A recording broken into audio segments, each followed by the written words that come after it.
សួស្តីអ្នកទាំងអស់គ្នាសូមស្វាគមន៍មកកាន់ Channel YouTube របស់ខ្ញុំថ្ងៃនេះខ្ញុំមានវីដេអូមួយចង់បង្ហាញទាំងអស់គ្នាពីការផ្ទេរទឹកប្រាក់ពីកាបូប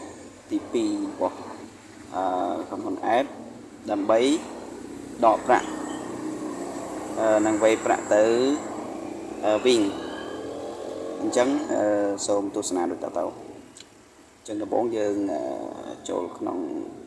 កឡោនទឹកប្រាក់រួចបន្តមកយើងចុចក្នុង Cash Wallet ហ្នឹងចំនួនទឹកប្រាក់របស់ខ្ញុំមានចំនួន 40000 ជាងហើយយើងចុចផ្ទេរទៅគណនីហ្នឹងហើយផ្ទេរទៅគណនី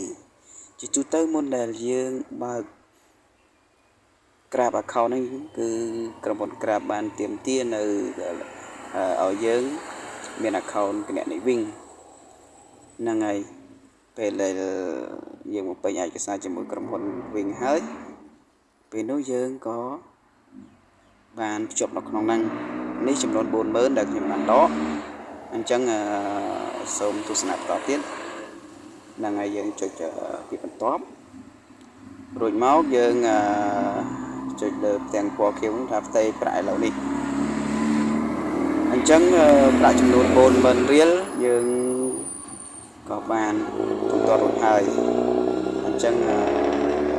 បន្តទៅទៀតនេះក៏ចូលទៅក្នុងគណនី Wing ម្ដង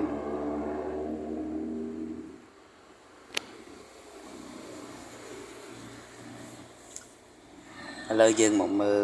ក្នុងគណនី Wing តើវាបានចូលក្នុងគណនីអត់យើងបើកApp Wing ទៅបាទអូខេហ្នឹងហើយយើងបានទទួល 40000 រៀលនេះ